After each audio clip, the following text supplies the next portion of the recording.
নমস্কার বন্ধুরা, পূজার ডায়েরিতে সবাইকে সুস্বাগতম। দেখো, আমার সকাল সকাল পূজা শেষ হয়ে গেছে। পূজা শেষ হয়েই তো সোজা রান্নাঘরে। তো আজকে ব্রেকফাস্টে থাকছে আমার কাঁঠালের রস আর রুটি।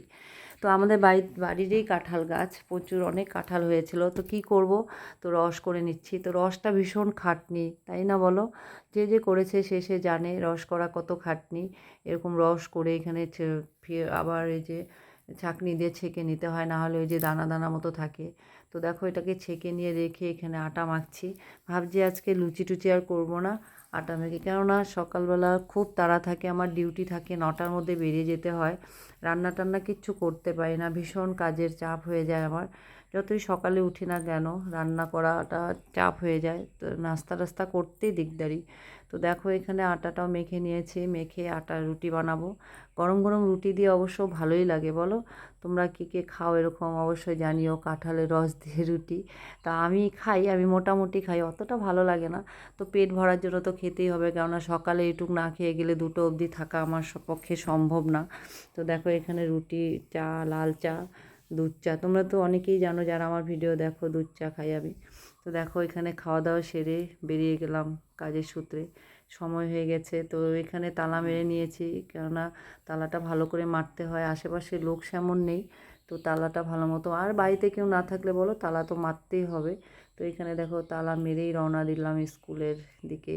অনেকটা দূর আমার এখান থেকে, বাড়ি থেকে প্রায় 3.5 কিলোমিটার, 4 কিলোমিটার। কোনো দিন হেঁটেও আসতে হয়। দেখো, আমি পৌঁছে গেছি আমার গন্তব্যস্থলে। পৌঁছেছি, আর তোমাদের কাছে সবই শেয়ার করি, ভালো লাগে। তোমাদের কাছে শেয়ার না করলে ভালো লাগে না। তো খুব সুন্দর জায়গাটা, আমাদের স্কুলের জায়গাটা, আশেপাশের জায়গাটা খুব সুন্দর। আমার ভিডিও যারা দেখো তারা দেখোই।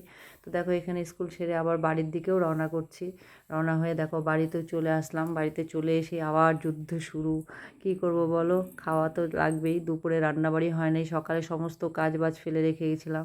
তাই এখানে বাসন টাসনগুলো আগে ধুয়ে নিলাম। কিছু রান্না করবো না, সেমন কিছু রান্না করবো না। এখানে উচ্ছে ছিল, উচ্ছেটাকে কেটে নিয়েছি, আর মাছের ঝোল করব কাঁকরোল আলু দিয়ে।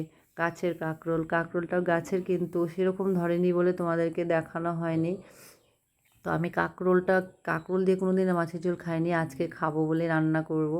তো এখানে দেখো, লবণ হলুদ দিয়ে মাছটা করো, সব কিছুই তোমাদের কাছে শেয়ার করি, ভালো লাগে আমার, তাই শেয়ার করি। তো একটু দেখো আমার ভিডিওগুলো, যারা যারা দেখো না তারা তারা প্লিজ সাবস্ক্রাইব করে পাশে থেকে বেল আইকনটি টিপে আমার ভিডিওটা দেখো, অনুরোধ রইল তোমাদের কাছে। তো স্কিপ না করে অবশ্যই দেখো। তো দেখো, এখানে ভাত, মানে তাড়াহুড়ো ভীষণ, এদিকে 2টো বেজে গেছে আমার, মানে খাবারও দেরি হয়ে গেল। তো এখানে এক পাশে ভাত, এক পাশে একদিকে মাছের ঝোল বসিয়ে দিলাম।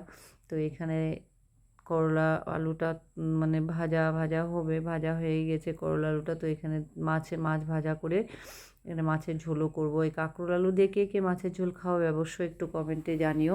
আমি তো কোনো দিন খাইনি, তো খাবো আজকে, ভালোই লাগবে হয়তো বা। তো খেয়ে বলবো তোমাদেরকে আরেকদিন কেমন লেগেছে। তো দেখো, এখানে মাছের ঝোলও আমার কমপ্লিট। মাছের ঝোলও রান্না হয়ে গেলো। ভীষণ তাড়াহুড়ো থাকে বন্ধুরা, ভীষণ তাড়াহুড়ো। তো দেখো, এখানে রান্না করেই একদম খাবারের টেবিলে দেখো বসে আছে আমার বর খাবারের জন্য। তো দেখো, এখানে ভাত বেড়ে দিলাম। পেরে দিয়ে এখানে উচ্ছে আলুটা ভাজা করেছি, দেখাইনি তোমাদেরকে, তাড়াতাড়ির জন্য কিছুই করিনি আজকে। 2টো পদ, উচ্ছে আলু ভাজা আর মাছের ঝোল, আর কিছু না। তো এটাই হচ্ছে আমার খাবার আজকে দুপুরের মেনু। তো তোমাদের কার কার কী কী রান্না হয় অবশ্যই জানিও। আমি সময় থাকলে অনেক কিছু রান্না করি, কিন্তু আমার সময়ের অভাবে আমি রান্না করতে পারি না সেমন। ওই আর কি 2-3 পদ করে চলে যাই, বের হয়ে যাই স্কুল থেকে এসে, না হলে গিয়ে। ভীষণ চাপ বন্ধুরা, ভীষণ চাপ, সকলে একটুকু রেস্ট পাই না আমি। তো দেখো, এখানে আমারও খাবার বেড়ে নিলাম, ভীষণ খিদা পেয়ে গেছে। এত বেলা অবধি থাকা, সেই সকালের খাবার খাওয়া, 2টো রুটি আর এই যে ভাত, দেখো ভাত নিয়ে বসে পড়লাম। তো আমার বর সামনে আসতে চায় না, ও লজ্জা পায়। তো যাই হোক, আমিও আনতে চাই না, যেদিন ইচ্ছে হবে আসবে, না হবে নাই, সেটা ওর ব্যাপার। তো দেখো, এখানে আমিও খেতে বসলাম, কেননা আবার টিউশনে আসবে, প্রাইভেট পড়াই আমি। তো প্রাইভেটের জন্য রেডি হতে হবে। 1 ঘন্টার মধ্যে, 3:30-4টার মধ্যে তো আসে, সেই জন্য আমার 2টোর থেকে মানে 1.5 ঘন্টা আমার খাওয়া দাওয়া সব কাজকর্ম বিকালে সব কিছু সারতে হয়। তো এই জন্য তাড়াতাড়ি করে খাওয়া দাওয়া করে নিচ্ছি। খাওয়া দাওয়া করে মানে রেস্ট নেই আমার, আবার কাজে এই কাজ ও কাজ করতে করতে চলে আসে আমার স্টুডেন্ট। তো দেখো, এখানে ভাত খাওয়া দাওয়া হয়ে যাবে, খাওয়া দাওয়া করে একটু রেস্ট করব, রেস্ট করতে না করতেই তো আমার ভিডিও দেখার অনুরোধ রইল। আবার বলছি, সাবস্ক্রাইব করে দিও, পাশে থাকা বেল আইকনটি টিপে আমার চ্যানেলটি একটু সাবস্ক্রাইব করে দিও। সবাই একটু কমেন্ট বক্সে লিখে যেও কেমন হয়েছে আমার ভিডিওগুলো। আমি দৈনন্দিন কি করি শেয়ার করব তোমাদের কাছে আস্তে আস্তে, কেননা আমি অনেক দিন পরে আসলাম, তো একটু সময় লাগবে। তো সেই জন্যই আর কি, আর সময়টারও ভীষণ অভাব, তার মধ্যে তুলে ধরছি। তো দেখো আমার খাওয়া দাওয়া শেষ, কাজটা শেষ করে একটু বসছি। এটাই হচ্ছে আজকে আমার দিনের বিকাল অবধি আপডেট। ভিডিওটা ভালো লেগে থাকে লাইক করো, শেয়ার করো, সাবস্ক্রাইব করে দিও। টাটা, সবাইকে ভালো থেকো।